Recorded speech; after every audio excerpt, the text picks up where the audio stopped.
Very good afternoon to students. कैसे हैं आप सभी लोग। मैं उम्मीद करता हूँ आप सभी लोग अच्छे होंगे। आपकी प्रिपरेशन कैसी स्टार्ट हुई, आपका स्टार्टिंग पॉइंट कैसा रहा, बिगनिंग पॉइंट कैसा रहा। बहुत सारे मन में सवाल हैं और इसके लिए बहुत जल्द आपसे एक लाइव क्लास रखेंगे, तो फिर वहाँ पर आपसे इन सब चीज़ों के बारे में डिस्कस करेंगे। टॉपिक स्टार्ट किया था मैथमेटिकल इंडक्शन। मैं जानता हूँ थोड़ा सा स्ट्रॉन्ग टॉपिक है, कुछ हो सकता है कि इंट्रोडक्टरी क्लास में कुछ कम ही समझ आया हो, मगर टॉपिक जितना बेस से हो सकता था उतना बेस से उठाया गया है, तो फिर मुझे लगता है कि चीज़ों को जानने में और समझने में आपको दिक्कत नहीं हुई होगी, बल्कि आप चीज़ों को रियलाइज कर पा रहे होंगे। ठीक है, तो क्वेश्चन नंबर 1 आई थिंक मैंने सॉल्व करके दिखाया हुआ था, और मैं जानता हूँ आपने कहा तो नहीं है, लेकिन डैम श्योर अभी बहुत सारे लोगों के मन में होगा कि सर एक दो क्वेश्चंस और सॉल्व करके दिखाइए। तो ठीक है, एक दो क्वेश्चंस और देखते हैं। और ये जो केस अभी आज की क्लास में बताएंगे, ये वही प्रीवियस केस है जहाँ से स्टार्ट किया था series solution and formula proof. ठीक है, तो एक्सरसाइज 4.1 मेरी बुक से पेज नंबर 94। क्या कहा? Page number 94। ये टेक्स्ट बुक चल रही है, NCERT टेक्स्ट बुक चल रही है, और एक्सरसाइज 4.1 क्वेश्चन नंबर 3 अडॉप्ट करना चाहेंगे। क्या कहा? क्वेश्चन नंबर 3 अडॉप्ट करना चाहेंगे। क्वेश्चन नंबर 3 में क्या बात कह दी गई है? 1 + 2 + 3 से लेकर के 1 + 2 + 3 और अप टू +n। ठीक है, यहां से 2n/n+1 ये रहा। इसको प्रूफ करना है, इसको बताना है कि ये सही है। आपको याद होगा मैथमेटिकल इंडक्शन में इंडक्शन वर्ड किस लिए यूज हुआ, ये आपको अच्छी तरीके से प्रीवियस लेक्चर में बता चुके हैं। वहाँ पर दो तरीके के मेथड थे, इंडक्टिव और डिडक्टिव। तो डिडक्टिव का अपने पास कोई काम नहीं है। इंडक्शन मेथड में क्या करते हैं, कुछ पर्टिकुलर फैक्ट और केसेस के बिहाफ पर एक जनरल थ्योरी हम बना देते हैं। मतलब कुछ एग्जाम्पल और उदाहरण की मदद से हम क्या करते हैं, हम पूरा एक नियम का ही प्रतिपादन कर देते हैं। तो वही सिचुएशन यहाँ पर चल रही है। मैथमेटिकल इंडक्शन को सॉल्व करने के लिए कितने मेथड मैंने आपको सिखाए? 3 स्टेप में पूरा प्रॉब्लम कंप्लीट होता है। स्टेप नंबर 1 किसके लिए वैलिड होता है? n=1 के लिए। स्टेप नंबर 2 किसके लिए वैलिड होता है? n=k के लिए। स्टेप 2 को और किस नाम से जानते हैं? हाइपोथेसिस के नाम से जानते हैं। फिर स्टेप 3 किसके लिए वैलिड होता है? n=k+1 के लिए वैलिड होता है। जब भी हम इंडक्शन नेचुरल नंबर में k+ की बात करते हैं तो इसका सेंस किससे होता है कि जहां जिस पर भी प्लस लगा हुआ है उसी में 1 ऐड कर देना है। ठीक है, तो ये कुछ बेसिक सी बातें रही। अब कुछ स्टूडेंट्स को मैंने देखा है, मैं बोलता हूं कि ये 3 स्टेप में कंप्लीट होता है, स्टेप 1, स्टेप 2 और स्टेप 3। ठीक है, अभी जैसे मैंने क्लास की शुरुआत में भी आपसे कहा कि जो पूरा प्रॉब्लम है वो 3 स्टेप में कंप्लीट होता है। कुछ हमारे स्टूडेंट बहुत ही ज़्यादा मासूम होते हैं, वो n=1, n=2, n=3 और बोलते हैं कि सर आपने ही तो कहा था 3 स्टेप में कंप्लीट होता है, तो 3 स्टेप हमने यहाँ पर दिखा दिए। नहीं बच्चा, अगर आप n=1, n=2, n=3 आप ये रख रहे हो तो ये अभी भी आप स्टेप 1 में ही हो, आप इसी स्टेप पर हो। मेरी बात समझिए, अब 3 नहीं, आप इसी को ऐसे बढ़ाते जाओ, n=30 तक आ जाओ, 30 तक, तो भी जानते हो आप 30 स्टेप नहीं कंप्लीट किए हो, आप स्टेप 1 पर ही अभी भी हो। स्टेप 2 क्या है? हाइपोथेसिस है। स्टेप 2 पर आने के लिए आपका assumption लेना पड़ेगा, और स्टेप 3 जो है वो स्टेप 2 के बिहाफ पर आगे होता है। अगर स्टेप 2 सही है तब ही स्टेप 3 पर हम जाते हैं। इसीलिए वहां पर लिखते हैं assume that given statement is true for n=k। तो एक आपका जो डाउट है वो क्लियर हुआ। यहां पर जब भी कोई न्यूमेरिकल वैल्यू रख रहे हो तो मतलब आप स्टेप 1 पर ही रन कर रहे हो, अभी आप आगे नहीं बढ़े हो। स्टेप 2 पर आने के लिए आपको एक हाइपोथेसिस लेनी पड़ती है, ये आपके लिए एक कंपल्सन होगा। तो ये एरर मैंने कई बार स्टूडेंट्स को देखा, इसलिए आप सभी लोगों के साथ शेयर करना उचित समझा। चलो देखते हैं कि आज की क्लास में हम लोग क्या कर सकते हैं और किस तरह से इस क्वेश्चन को सॉल्व किया जा सकता है। अभी क्योंकि बता कर क्या है कि 3 स्टेप में पूरा प्रॉब्लम कंप्लीट होता है, इसलिए यहां से देखते हैं। Step 1 for n=1। अब जब n=1 की बात की थी तो क्या कहा था? LHS में फर्स्ट टर्म ले लेना, RHS में n=1 रख देना, अपॉन 1 + 1। अरे भाई 2/2 क्या मिल जाता है? 1 मिल जाता है। ठीक है, स्टेप सेकंड की बात करते हैं। For n equals to k क्या देखने को मिलेगा? कुछ नहीं। यही तो है hypothesis. Assume that given statement is true for n equals to k, then अगर ये सही है तभी स्टेप थर्ड की तरफ बढ़ते हैं। क्या देखने को मिलेगा? देन जहाँ कहीं भी हमें n देखने को मिल रहा है वहाँ पर हमें क्या देखने को मिलेगा? k। 1 + 2 + 3 से ले करके 1 + 2 + 3 और up to +k equals to, यहाँ से आपको देखने को मिलेगा 2k अपॉन k + 1। क्या यहाँ तक चीज़ें क्लियर हो पाई? ठीक है, आगे देखते हैं। Step third, for n equals to k + equals to k + 1। Last class में बता दिया था कुछ बुक्स में k प्लस ही मेंशन करते हैं, कुछ बुक्स में k + 1 मेंशन करते हैं, तो मैंने दोनों को कंप्रेस करा दिया। मैं क्या करता हूँ, मैं k + 1 दोनों ही मेंशन कर देता हूँ। अभी ये क्या करना है, तुमको गिवन बॉडी में रख देना है। ध्यान से समझते रहना, प्रॉब्लम कुछ भी टफ नहीं है। देखो यार, टफ कुछ नहीं होता है, ठीक है। टफ की कोई डेफिनेशन ही नहीं होती है, जो आपको नहीं आता है बस वही टफ है। तो इस चीज़ को थोड़ा सा अपने दिमाग में रखेंगे, जो आपको नहीं आता है बस वही टफ है, जो आता है वो टफ नहीं है। कभी किसी समय आपको चलना नहीं आता था, चलना आपके लिए टफ था, लेकिन आज तो आप दौड़ना जानते हैं। ये पूरी बॉडी में रखने के बाद अब आप यहाँ से LHS अडॉप्ट करेंगे। 1 +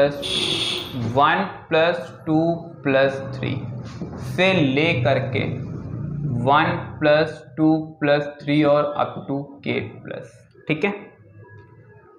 नेक्स्ट स्टेप क्या बताया था, देखो इसको बस ध्यान से समझते रहना। स्टेप 1 में यार कोई दम नहीं है, बच्चा जानता है। स्टेप 2 हाइपोथेसिस है, बार बार वही लिखना है। स्टेप थर्ड किस तरीके से अटेम्प्ट लेंगे बस इसको समझना होगा। 1 + 2 + 3, अब आप जानते हो k + 1 मतलब क्या है, k + 1 रख दो। 2 + 3 से ले करके k + 1 तक। अब मैंने कहा था स्टेप थर्ड में आपको सेकेंड लास्ट टर्म चाहिए होगा। क्या कहा? सेकेंड लास्ट टर्म, इसके ठीक पहले का टर्म। और मैंने कहा था अगर दिमाग नहीं चले तो इसके जो ठीक पहले का टर्म होगा वो वही टर्म होगा जो आप यहां पर लिख करके आए, यानी स्टेप सेकेंड का लास्ट टर्म स्टेप थर्ड का सेकेंड लास्ट टर्म होगा। क्या कहा? सेकेंड लास्ट टर्म होगा स्टेप सेकेंड का लास्ट टर्म, ठीक है। यहां से प्लस बाकी जो बच गया है वो लिख दो, से लेकर के k + 1 तक, ठीक है। यहां तक चीजें क्लियर हो पाई? इतने को ध्यान से देखना, इतने को ध्यान से देखना। अच्छा, कुछ लोग जानना चाहते हैं कि सर इसको पूरा डिफाइन ही कर दीजिए, तो फिर देख लीजिए। फर्स्ट टर्म में डिनोमिनेटर में भी एक ही टर्म है। अब जब सेकेंड टर्म पर आते हैं तो डिनोमिनेटर में 2 टर्म्स हो जाते हैं। थर्ड टर्म पर आते हैं तो डिनोमिनेटर में 3 टर्म्स हो जाते हैं। ये प्रक्रिया इसी तरीके से चल रही है। ये सेकेंड है इसलिए इसको बोला सेकेंड टर्म, ये थर्ड इसलिए बोला थर्ड टर्म। तो ये क्या है? k + 1, तो ये क्या होगा? k + 1th term. तो ठीक इसके पहले का जो टर्म होगा वो क्या होगा? kth टर्म होगा। तो यहां पर तुम्हें क्या देखने को मिलेगा? k देखने को मिलेगा, ठीक है। बाकी इतना सोचना नहीं है, मैंने कई बार आपको बता रखा है कि स्टेप थर्ड का जो सेकेंड लास्ट टर्म होगा वो स्टेप सेकेंड का लास्ट टर्म होगा। एकदम आसान है। ये जो पूरा आउटपुट है इसको देखो यहाँ से, ये पूरा का पूरा सेम टैली हो रहा है इससे। तो जाहिर सी बात है कि ये अगर इसके इक्वल है तो इस वैल्यू को हम यहाँ पर क्या कर सकते हैं? पुट कर सकते हैं। 2k upon k + 1 whole upon 1 + 2 + 3 से ले करके k + 1 तक। कोई दिक्कत? फिर जरा गहराई से 2k k + 1, ये जो नीचे लिखा गया है ये आप क्लास 10th में अर्थमेटिक प्रोग्रेशन सीख करके आए हैं। वहां से जब इसे सिंप्लीफाई करते हैं और इसका सम जनरेट करते हैं तो ये जनरेट करके देगा k + 1 k + 2 whole upon 2। Generate कर लेना बच्चा, यही आएगा। फिलहाल जिन लोगों के मन में बहुत ज़्यादा उत्सुकता है उनके लिए बता देते हैं, समेशन ऑफ n के लिए फॉर्मूला होता है n + 1/2। तो जो काम यहाँ पर n कर रहा है वो काम हमारे पास क्या कर रहा है? k+1 कर रहा है। तो जहाँ जहाँ भी आपको n दिख रहा है वहाँ पर क्या पुट कर दो, k+1, यहाँ से k+2/2।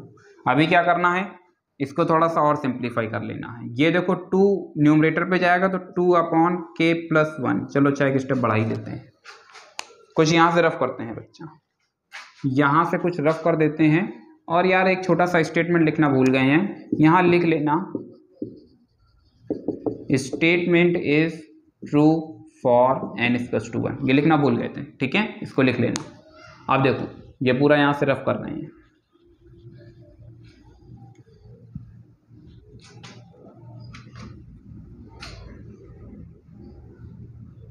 हाँ, इसको फिर से रीराइट कर रहे हैं, 2k/k+1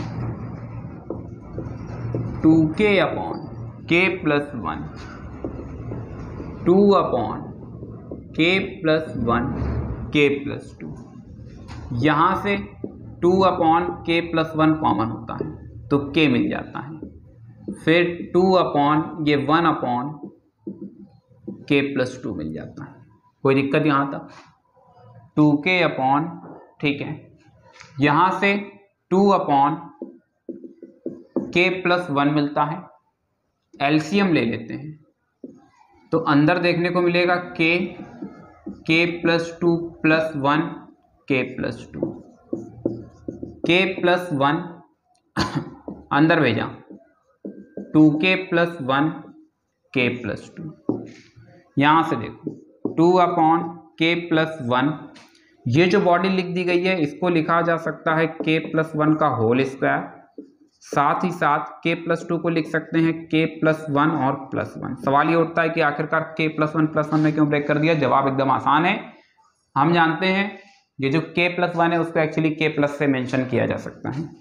एक k+1 इसकी एक पावर कैंसिल कर देता है, इस k+1 को k+ के नाम से जानते हैं, इस k+1 को k+ के नाम से जानते हैं +1। देखो तो जरा, जो RHS लाना था शायद वो आ चुका है। क्या मिलता है, =RHS। क्या बताते हैं, statement is true for n=k+k+1। क्या बताते हैं, हेंस बाय इंडक्शन मेथड